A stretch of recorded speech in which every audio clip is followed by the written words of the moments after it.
Friends, ಹೇಗಿದ್ದಾರೆ ಎಲ್ಲರಿಗೂ ನಮ್ಮ ರೆಗ್ಯುಲರ್ ಯೂಟ್ಯೂಬ್ ಚಾನಲ್ಗೆ ಸುಸ್ವಾಗತ.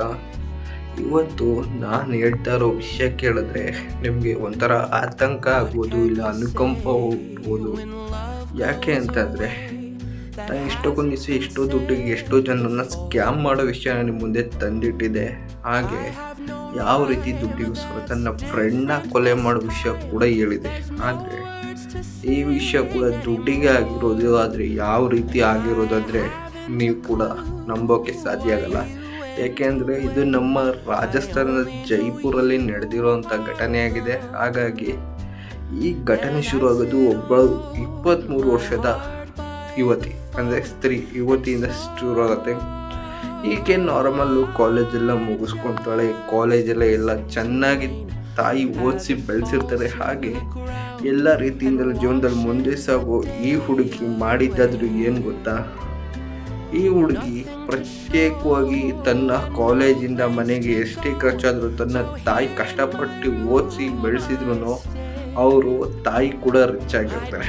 ಅದೇ ರೀತಿ ತಾಯಿ ಇವ್ರು ಕೇಳಿದಾಗಿಲ್ಲ ಆಸ್ತಿ ಕೊಡಲ್ಲ ಅಂತಂದ್ಬಿಟ್ಟು ತಾಯಿಯ ಆಸ್ತಿ ಪೂರ್ತಿ ಪಡೆಯಲು ಮತ್ತು ಅನುಕಂಪದ ಆಧಾರದ ಮೇಲೆ ಸರ್ಕಾರಿ ಉದ್ಯೋಗ ಕೊಡ್ತಾರೆ ಜೈಪುರಲ್ಲಿ. ಅಂದರೆ ಯಾವಾಗ ಈ ರೀತಿ ದೊಡ್ಡ ತಂದೆ ತಾಯಿ ಹೋಗ್ಬಿಡ್ತಾರೋ ಅಂಥ ಸಮಯದಲ್ಲಿ ಅನುಕಂಪವಾಗಿ ಗೌರ್ಮೆಂಟ್ ಜಾಬ್, ಅದೇ ರೀತಿ ಅದನ್ನು ಕೂಡ ಪಡೆಯಲು ಒಬ್ಬ ಸೂಪರಿಗೆ 7 ಲಕ್ಷ ರೂಪಾಯಿ ದುಡ್ಡನ್ನು ಕೂಡ ಕೊಟ್ಟು ತನ್ನ ತಾಯಿಯನ್ನು ಆಕ್ಸಿಡೆಂಟ್ ರೀತಿ ಸಾಯಿಸಲು ಒಂದು ಯೋಜನೆ ರೂಪಿಸ್ತಾಳೆ.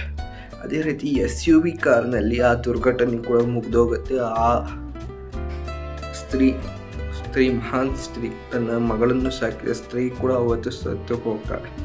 ಇದೇ ರೀತಿ ಪೊಲೀಸವರು ನಾರ್ಮಲ್ ಆಗಿ ತನಿಖೆ ಸ್ಟಾರ್ಟ್ ಮಾಡಿ ಸಾಕ್ಷ್ಯಾಧಾರಗಳು, ಆ ಸ್ತ್ರೀಯ ಫೋನ್ ಕಾಲ್ಗಳು, ಅವ್ರ ಮಗನ ಫೋನ್ ಕಾಲ್ಗಳು ಎಲ್ಲ ಕೂಡ ಚೆಕ್ ಮಾಡಿದಾಗ ಎಲ್ಲ ಒಂದೇ ದಿಕ್ಕಿಗೆ ಕರ್ಕೊಂಡೋಗಿ ಆ 7 ಜನ ಸೂಪರಿ ಹಾಗೂ ಈ ಮಗಳು ಎಲ್ಲರೂ ಕೂಡ ಈಗ ಸಿಕ್ಕಿ ಬಿದ್ದಿದ್ದಾರೆ.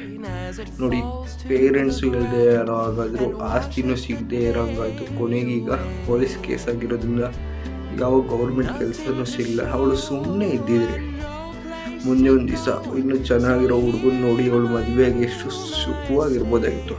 ಆದರೆ ತ್ವರಿತವಾಗಿ ಆಸ್ತಿ ಬೇಕು, ಸುಖ ಬೇಕು ಅಂದ್ಕೊಂಡು ಹೋಗಿ ಈಗ ಜೀವನ ಪೂರ್ತಿ ಅವಳ ಜೀವನನೇ ನರ್ಕ ಆಗೋಯ್ತು. ನೋಡಿ ಯಾವ ರೀತಿ ನಾವು ಬೆಟ್ಟದ ತುದಿಗೆ ಹೋಗಿ ವಾಪಸ್ ಹಿಂದಿರುಗ್ಬೇಕಾದ್ರೆ ಕಾಲು ಜಾರಿ ಬಿದ್ದೋಗ್ತೀವಲ್ಲ, ಆ ರೀತಿ ಆಗೋ ಘಟನೆಗಳಿದು.